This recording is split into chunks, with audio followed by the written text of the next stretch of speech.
김호준입니다.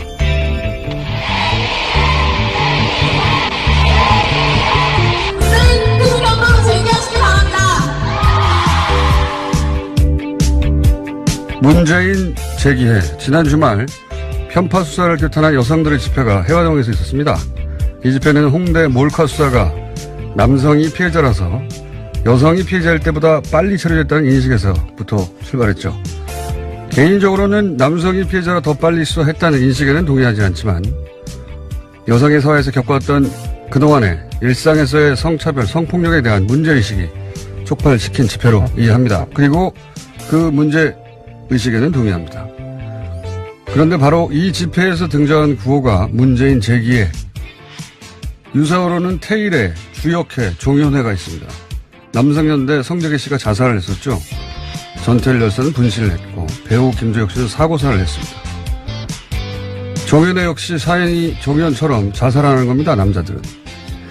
사회적 약자를 연대로 싸우고 시위의 언어는 격렬합니다. 그래서 혹자는 달을 가리키는데 손가락만 본다고도 하고 또 표현의 자유를 말하기도 하죠. 하지만 달을 피 묻은 식칼로 가리키면 식칼을 먼저 보는 겁니다.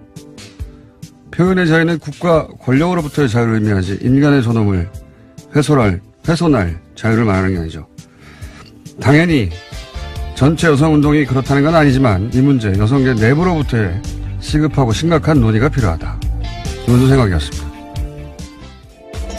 시사인의 김은지입니다. 6만 명이나 모였다고. 6만 명. 예, 주최 측 추산인데요.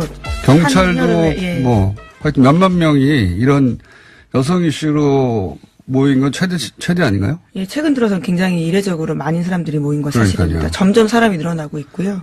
이게 이제 이 여성 문제, 젠더 문제에 공감하는 남녀 모두에게 굉장히 상징력이 중요한 집회인데, 그래서 저도 이 집회가 성공하길 바라는데, 근데 이제 이 집회에서 일부 이런 혐오, 분열, 갈등의 언어를 사용하는 사람들이 있어요. 예. 네, 전체라고 보기에는 문제가 있습니다. 아주 일부라고 봐야 할 텐데요. 일부이긴 한데, 예를 들어서 뭐 재기해라는 뭐 구호나, 근데 곰이라는 문자를 듣는 퍼포먼스 나왔는데, 곰은 문을 거꾸로 한 겁니다. 문을 거꾸로 하면 곰이 되잖아요. 이게 뭐냐면, 문은 문재인을 뜻하고요. 사진을 뒤집어서, 거꾸로 들어서, 머리가 아래로 향하잖아요. 노무현처럼 떨어져 죽으라는 겁니다, 이게. 예. 자살의 문자 버전이거든요. 마이크를 잡은 사람들이 이런 혐오 구호를 선창하고 집회 참여자들이 후창하는 건 이거 문제다. 그게 일부지만. 원래 사회적 약자는 연대로 싸우고 연대는 공감으로 하는 거잖아요. 근데 이 구호는 정반대 효과를 낸다. 이 상대가 대통령이어서가 아니라 누구든지 집회 구호에서 자살하는 구호가 나오면 안 되는 거죠. 예. 이 재기해는 그런 일부 커뮤니티에서 자살의 의미로 오랫동안 쓰여왔던데, 이제 해명은 문제 제기한다는 의미로 썼다고 하는데. 네, 주최 측에서는 그렇게 이야기했습니다. 근데 이게 사실이 아닌 게, 그러면은 문재인 대통령에게 이 문제를 제기합니다. 이렇게 말해야 되는데, 문재인 대통령은 제기하시기 바랍니다. 하는 거거든요. 거짓말입니다. 그 해명은. 어쨌든 저 같은 남성이 이 문제를 거론하는 건 한계가 있고 여성계 내부에서 이 일부 주장에 대해서 걸러내야 하지 않나. 네, 물론 어제 그러니까 토요일에 있었던 집회의 핵심 메시지는 사회 모든 분야에서 성별 이유로 불평등 사라져야 그렇죠. 한다라는 것들인데요. 이제 그런 것들이 가려지게 만드는 도구들에 대해서는 또 문제 제기가 있는 것도 사실입니다. 그래서 저는 이 이슈를 이야기하는 이유가 뭐냐면 요즘 이제 난민이나 여성 문제, 사회적 약자에 대한 문제를 이렇게 혐오의 언어로 덮어버리는 그런 시도들이 있어요. 실제 일부지만 이 난민 이슈를 이 재기해라는 용어를 쓰는 따로 일부의 여성 커뮤니티에서 난민 이슈를 가장 공격적으로 대응하거든요. 그러니까 저는 냉전과 지역이 이제 차지해왔던 분열 프레임 이걸 이런 이슈로 대체하려고 하는 누군가 지속적인 노력이 있는 게 아닌가. 그런 관점에서 관심이 있습니다. 네. 저는 여기까지만 하고요. 자, 첫 번째 뉴스는요. 네, 마이크 폼페이오 미국 국무장관이 지난 6일에서 7일 1박 2일 동안 방북 일정을 마쳤습니다. 평양에서 진행된 김영철 북한 노동당 부위원장과의 고위급 회담에 대해서 진전이 있었다라고 밝혔는데요. 또한 북한은 대륙간 탄도미사일 엔진 시험장 파기를 약속했다라고도 밝혔습니다.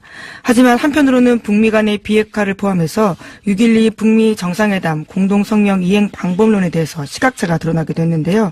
북한은 7일 밤 대외용 메시지로 조선중앙통신을 이용해서 외무성 대변인 담화를 내놓았습니다. 이 내용들을 보면 불편한 감정들을 그대로 싣고 있는데 미국 측에서 싱가포르 순회 상봉과 회담의 정신에 배치되게 CVID, 신고, 검증 이런 것들을 이야기하면서 일방적이고 강도적인 비핵화 요구만 하고 있다라면서 회담 결과는 극히 우려스럽다라고도 밝혔습니다. 그렇지만 또 조선중앙통신에서 이런 말도 했어요. 우리는 트럼프 대통령에 대한 신뢰심을 그대로 간직하고 있다.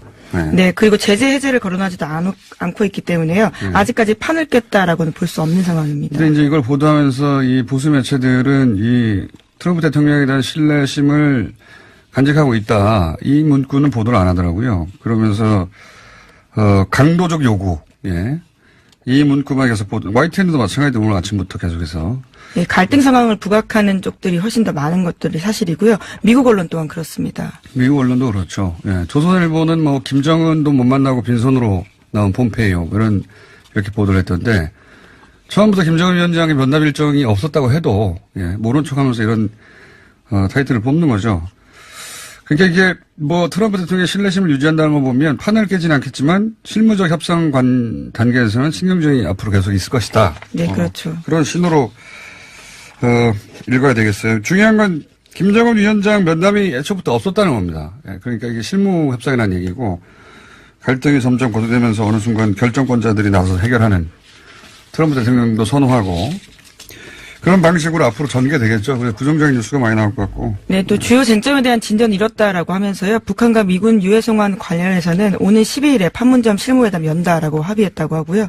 뿐만 아니라 앞으로 비핵화 검증 관련된 실무그룹도 구성하기로 했다고 밝혔습니다. 이제 용어는 바꿨어요. 지난 금요일 날 말씀드렸다시피 CVID가 아니라 FFVD로. 네, 최종적이고 안전하고 검증 가능한 비핵화라고요. FFVD라고 합니다. 그 CVID에 대해서 거부감이 있다 보니까 FFVD, VD로 바꿨고, 폼페이오 장관은 뭐 만나고 나서 북한의 완전한 비핵화를 약속했다. 다시 한번 말하지만 이런 식으로 얘기했는데, 그러니까 여러 가지 시그널이 조합적으로 나오고 있는 와중입니다. 북한도 뭔가 실무 협상이 탐탁지 않은 부분이 있고, 폼페이오 장관도 우리 요구가 강도면 전 세계가 강도다. 이렇게 또 대응도 했죠. 네, 서로 계속 센 말들을 주고받고 있는 상황이긴 한데요. 일종의 협상 과정에서의 첫 고비길에 들어선 게 아니냐라고 보는데 협상이라고 하는 게 원래 좋았다, 나빴다, 나빴다, 좋았다 하는 것들이기 때문에 이제 과정에 들어섰다라고 봐야 될 것 같습니다. 이렇게 되니까 이제 미국 쪽에서 또 강경파들이 얼씨구하고 한미 훈련을 재개해야 한다. 이런 목소리가 나오고 근데 이제 여기서 이 강경파 목소리를 따라가면 또 말짱 돌아보게 되는 거죠. 예전에 그래 왔어요. 그리고 또 북한이 제기한 문제 중에 하나가 종전선언을 하자. 네, 종전선언 관련된 것들이 이제 이슈로 떠오르고 있는데요. 북한이 외무성 대변인 담화에서 종전선언과 관련한 미국의 태도를 비난했습니다.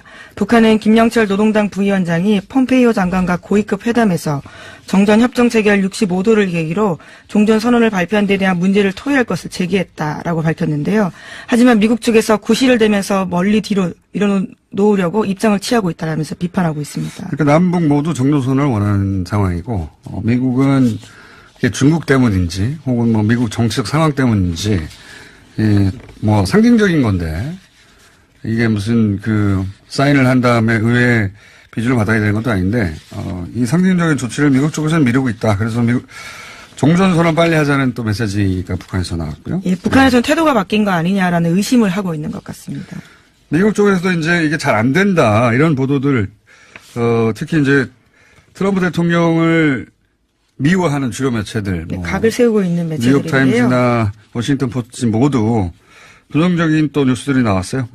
네, 월스트리트 저널에서는 북한의 비판으로 비핵화 협상의 운명에 의문에 빠졌다라고 보도하고 있고요. 또 워싱턴 포스트도 북한과의 비핵화 협상이 길어지고 어려울 것이라는 뚜렷한 신호라면서 이번 방북에 대한 평가들을 박하게 했습니다.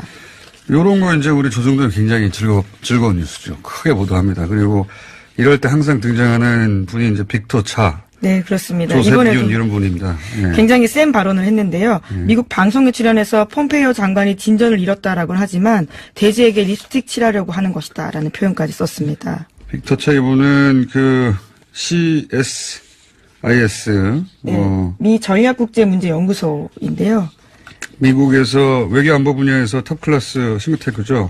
동북아 문제에 있어서는 일본의 이해로 굉장히 충실히 반영하는 것으로 유명한데 여기 한국 속자로 있는 분입니다. 한국계고 강경파죠. 대북 강경파여서 북미 관계에 대해서 좋은 소리 하는 걸 제가 본 적이 없는데 예, 항상 북한을 믿을 수 없는 존재라고 이분은 북한과 협상 테이블에 앉아본 적이 없는 분입니다. 그래서 적당히 걸러서 들으면 된다. 예. 네, 그래서 폼페이오 장관도 이에 대해서 피로감을 호소하기도 했는데요. 어제 일본 도쿄에서 한미일 외교장관 회담을 한 뒤에 공동 기자회견에서 이렇게 이야기했습니다.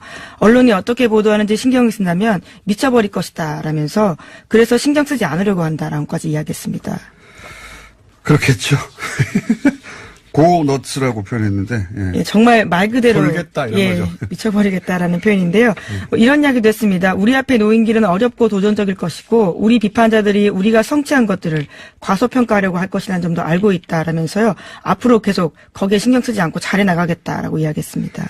그러니까 트럼프 대통령이 이제 이 남북 관계, 북미 관계에 있어서는 우리가 적어도 우리 한반도에서는 전폭적인 지지를 받는데 다른 내부 국내적 이슈에 있어서는 미국 내 민주당 혹은 뭐 미국 내 강경파 혹은 전문가들로부터 엄청난 공격을 받거든요. 예. 그래서 미 언론이 북미 관계를 좋게 보도하는 적이 한 번도 없다 보니까 스트레스를 받는 거죠.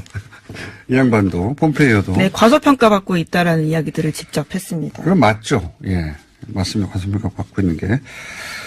이 문제는 저희가 잠시 후에 또 전문가들 연결해서, 예, 폼페이오 장관이 북한도 갔다가 일본도 갔거든요. 예. 네, 그리고 또 베트남도 가서요. 베트남에서는 또 북한이 베트남 모델을 꿈꾸고 있다라는 식의 이야기도 했습니다. 이 폼페이오나 트럼프 대통령 머릿속에 북한이 엄청 크게 자리 잡고 있다는 얘기죠. 어딜 가든 북한 얘기를 합니다. 어딜 가든. 베트남 가서도 북한 얘기를 하고 있고.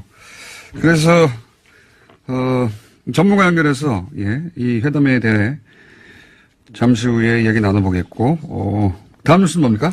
네, 또 북한이 해외 투자자를 모으기 위해서 적극 나서고 있다라는 보도도 있는데요. 중국과 통하는 서북 창구인 황금평, 거기에 또 더불어서요. 북중로 접경 지역인 아선 특별경제구역에 대해서 투자 유치에 열의를 보이고 있다라고 합니다. 북한 전문 매체인 NK뉴스에서 이렇게 보도했는데 러시아 블라디보스토크시 당국이 운영하는 곳에서 오는 11일에 기업 사이에 투자 간담회도 개최할 예정이라고 합니다. 북한은 북한대로 이제 경제개발 5개년 계획이 끝나는 내후년까지 굉장히 바쁘거든요. 성과를 내야 되니까. 근데 이제 미국과는, 비핵화와 대북 제재가 엮여 있으니까 지금 중국, 러시아와 경제협력을 굉장히 강화하고 있어요. 그런 행보를 빨리 하고 있고. 이게 이 찬스를 우리가 하는 사이에 중국, 러시아가 다 가져갈 수도 있다. 네. 그래서 저는 개성공단 하루빨리 재개돼야 된다고 생각이 들고 이런 가운데 JTBC가 평양지국을 개설하기로 네, 이미 북한을 방문했다라고 하는데요. 이렇게 되면 김정은 위원장 첫 번째 인터뷰는 JTBC로 넘어가겠군요. 네, 아직 평양지국 개설까지 확인된 건 아니고 우선 북한을 가서 이제 그런 논의들을 하겠다라고 하는 건데요. 북한에서는 오케이 한 걸로 제가 들었습니다. 배가 아픕니다. 뉴스공장도. 뉴스공장 제가 북한 가서 지국을 개설할 수도 없고. 네. 어쨌든 그럼 두 번째는 꼭 저랑 하셔야 된다고. 이 방송을 모니터링하는 북한 관계자가 있다면 꼭 전달해 주시길 바라며, 예. 저도 온갖 루트로 전달을 해보도록 하겠습니다. 자, 다음 뉴스는요? 예, 국군 기무사령부 관련된 소식도 더 전해드리겠습니다. 관련된 문제점이 더 드러났는데요. 기무사가 지난해 3월 박근혜 전 대통령의 탄핵 심판이 기각되면 폭동이 일어날 것이라고 예상했다라고 합니다. 관련된 문건이 나왔는데 이에 따라서 특전사 등 무장병력 4,800여 명을 동원하고 시민을 상대로 발포까지 고려한 정황이 쓰인 문건이 나왔다라고 합니다. 군인권센터가 지난주 금요일에 발표한 내용인데요. 계엄 선포와 함께 서울 시내에 탱크 200여 대, 장갑차 550여 대 등을 배치한다는 계획도 여기에 포함됐다라고 합니다.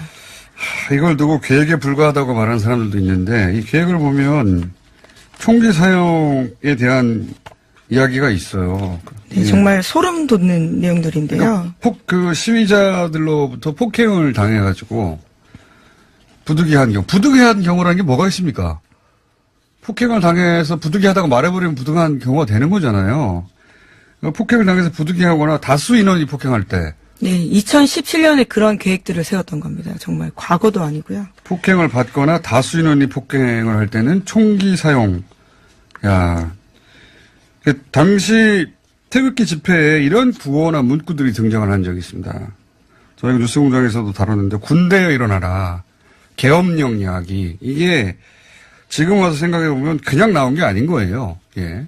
저는 이 태극기 집회를 기획하거나 뒤에서 했던 사람들이 이런 걸 알고 있었을 거라고 추정하는 바이고, 만약에 기각이 됐더라면 이 계획은 실행됐을 가능성이 대단히 높다. 왜냐면은, 예를 들어서 기각했다고 해서, 기각되면 촛불 집회를 당연히 했을 거 아닙니까?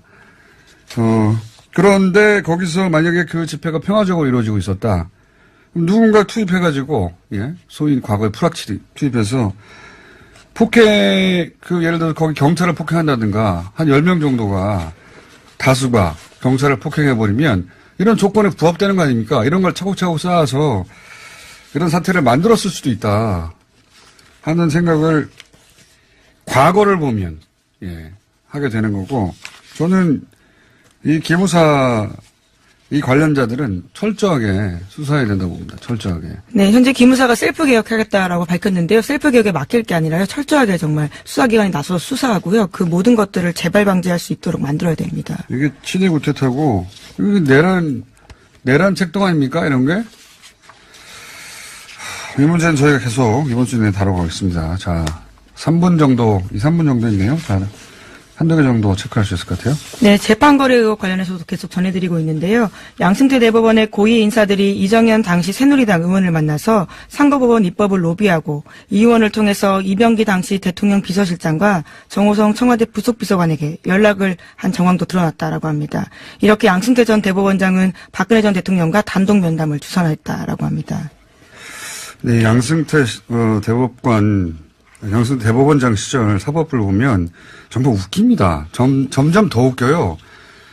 뭐, 예를 들어서 뭐, 문고리 3인방을 만나러 주선했다, 이런 거가 웃긴 게 아니라, 그 내용이 너무 웃겨요.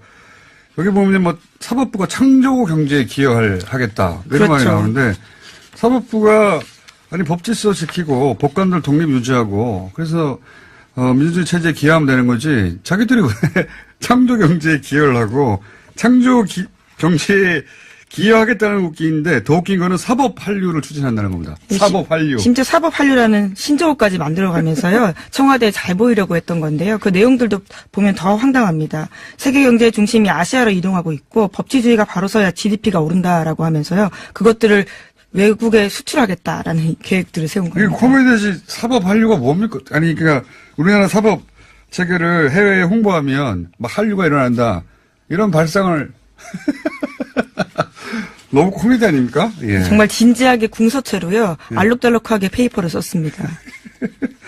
어쨌든 사법부가 대통령한테 잘 보이려고 예, 창조 경제에 기여하겠고 그 기여 방안으로 사법 한류를 추진하겠다고.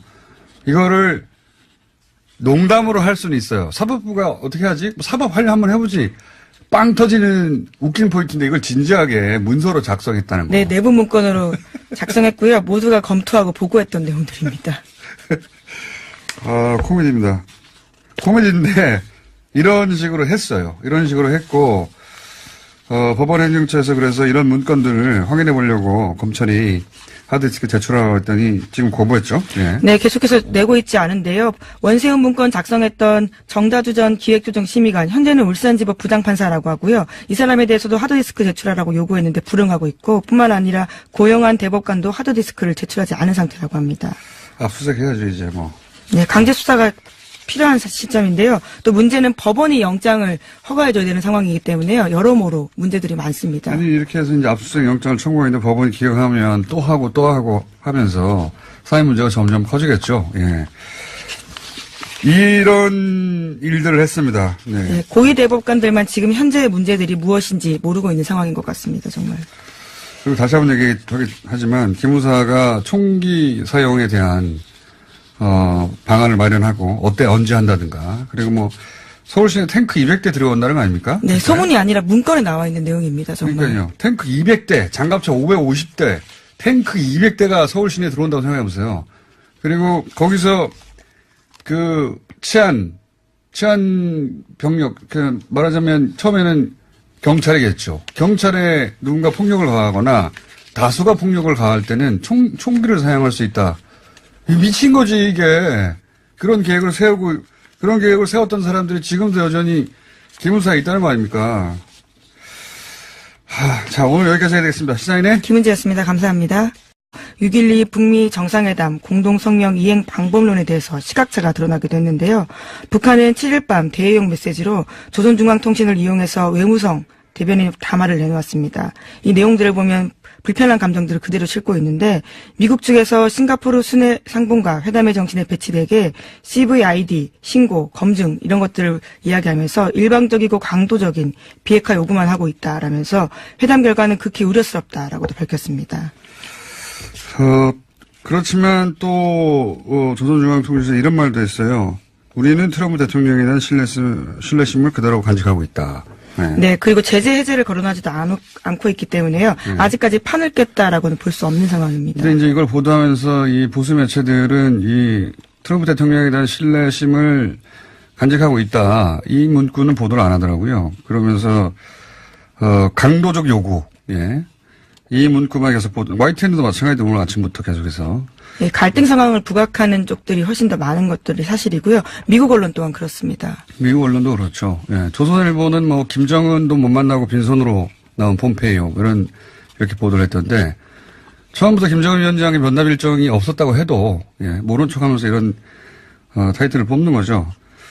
그러니까 이게 뭐 트럼프 대통령의 신뢰심을 유지한다는 거 보면 판을 깨지는 않겠지만 실무적 협상 단계에서는 신경전이 앞으로 계속 있을 것이다. 네, 그렇죠. 그런 신호로 읽어야 되겠어요. 중요한 건 김정은 위원장 면담이 애초부터 없었다는 겁니다. 그러니까 이게 실무 협상이라는 얘기고 갈등이 점점 고조되면서 어느 순간 결정권자들이 나서서 해결하는. 미국에서는 그렇게 이야기했습니다. 근데 이게 사실이 아닌 게 그러면은 문재인 대통령에게 이 문제를 제기합니다. 이렇게 말해야 되는데 문재인 대통령은 제기하시기 바랍니다. 하는 거거든요. 거짓말입니다. 그 해명은. 어쨌든 저 같은 남성이 이 문제를 거론하는 건 한계가 있고 여성계 내부에서 이 일부 주장에 대해서 걸러내야 하지 않나.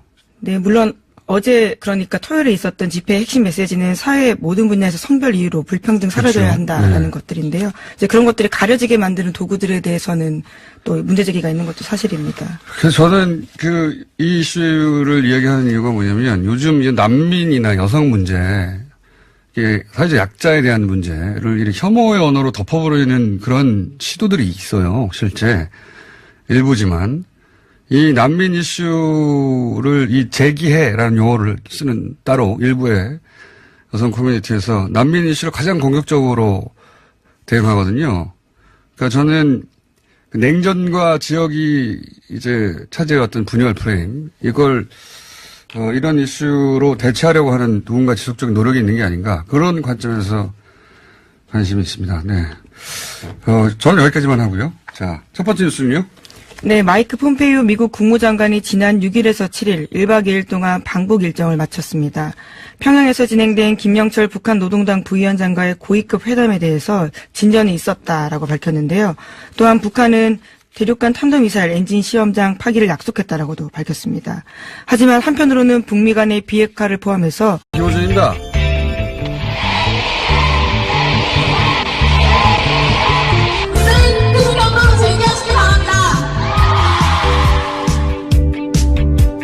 문재인 재기해 지난 주말 편파 수사를 규탄한 여성들의 집회가 해화동에서 있었습니다.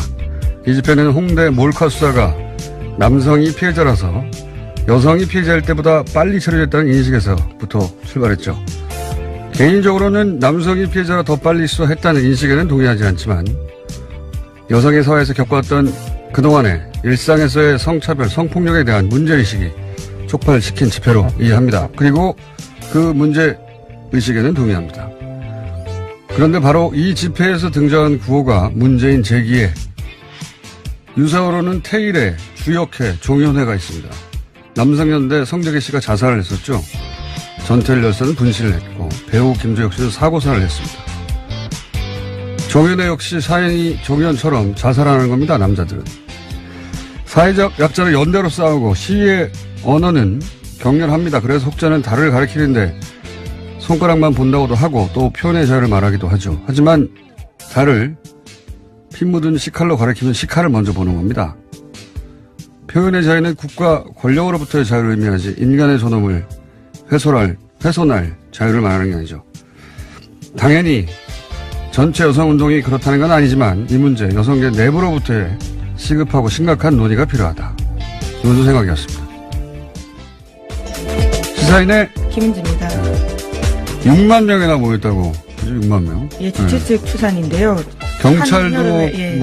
하여튼 몇만 명이 이런 여성 이슈로 모인 건 최대 아닌가요? 예, 최근 들어서 굉장히 이례적으로 많은 사람들이 모인 건 그러니까요. 사실입니다. 점점 사람이 늘어나고 있고요. 이게 이제 이 여성 문제, 젠더 문제에 공감하는 남녀 모두에게 굉장히 상징력이 중요한 집회인데, 그래서 저도 이 집회가 성공하길 바라는데, 근데 이제 이 집회에서 일부 이런 혐오, 분열, 갈등의 언어를 사용하는 사람들이 있어요. 예. 네, 전체라고 보기에는 문제가 있습니다. 아주 일부라고 봐야 할 텐데요. 일부이긴 한데, 예를 들어서 제기해라는 구호나, 근데 곰이라는 문자를 듣는 퍼포먼스 나왔는데, 곰은 문을 거꾸로 한 겁니다. 문을 거꾸로 하면 곰이 되잖아요. 이게 뭐냐면, 문은 문재인을 뜻하고요. 사진을 뒤집어서, 거꾸로 들어서, 머리가 아래로 향하잖아요. 노무현처럼 떨어져 죽으라는 겁니다, 이게. 예. 자살의 문자 버전이거든요. 마이크를 잡은 사람들이 이런 혐오 구호를 선창하고 집회 참여자들이 후창하는 건 이거 문제다. 그게 일부지만. 원래 사회적 약자는 연대로 싸우고 연대는 공감으로 하는 거잖아요. 근데 이 구호는 정반대 효과를 낸다. 이 상대가 대통령이어서가 아니라 누구든지 집회 구호에서 자살하라는 구호가 나오면 안 되는 거죠. 예.